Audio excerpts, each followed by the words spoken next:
The biggest obstacle facing you in building strong, well-defined abdominals, except with the excesses of excess body fat, is muscular engagement. As I detail in my chain training PDF, the link's down below, you can only work a muscle to the degree at which you engage it. Doesn't matter what your routine is, doesn't matter how hard you're working or what your workout is like. You can do thousands of reps. And if you can't really control the muscle very well with your own mind, it really doesn't amount to anything, no matter what you do. But on the flip side, if you can get better engagement and activation of a muscle, you could have a workout and it's gonna be 10 times more effective. So really, activation is where it's at, and that's what chain training aims to accomplish. But today we're talking about abdominal activation techniques, okay? This is what we're gonna practice here. There's two things that you're going to use.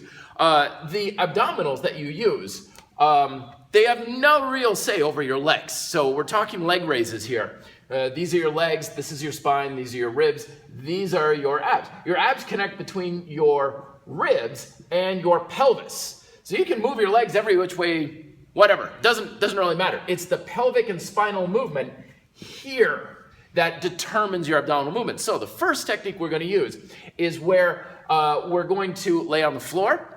Legs are sticking straight up. If you bend your knees, this is easier. If your legs are straighter, it's harder.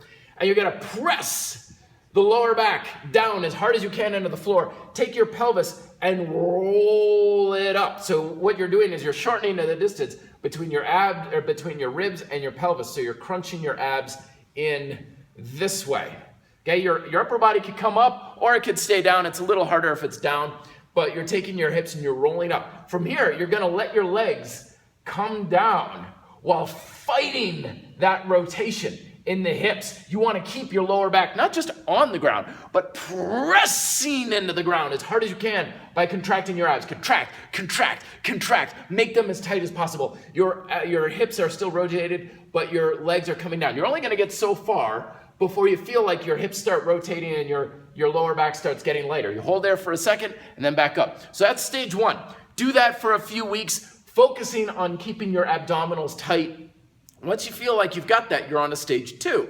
Stage two is you purposely have as much movement in your lower back and the pelvis as possible. So when you start, you lay down, your legs are straight out like this. You rolled your hips, you rocked your hips forward as much as you possibly can. You're arching your entire back as much as possible, and your abs are stretched. At this point, as you'll learn in the chain training PDF, an elongated muscle is a lot harder to engage than a contracted one. That's why people make biceps like this, not like this. So when you're here, you're attempting to keep your abdominals tense. And then from what you're going to do is you're going to subtly roll your hips, press your lower back into the ground, and use your abs to make that motion happen. Your legs can lift off a little bit. I recommend starting off actually with maybe slightly bent knees. And then once you get good at that, get that motion down while lifting up your legs. And again, you're trying to make as much action happen in the back and your pelvis. Remember, your glutes are here. Your ass is the world's best abdominal machine because you're literally rocking up and down on your glutes, going from your tailbone to the very bottom of your butt and back and forth to make this motion happen. So there you go. 2 easy steps, well, not easy, but steps to make your abs go screaming like mercy and improve every abdominal exercise you're ever gonna do for the rest of your life. Let me know if you have questions below. Share, like, and subscribe. Till then, be fit, live free.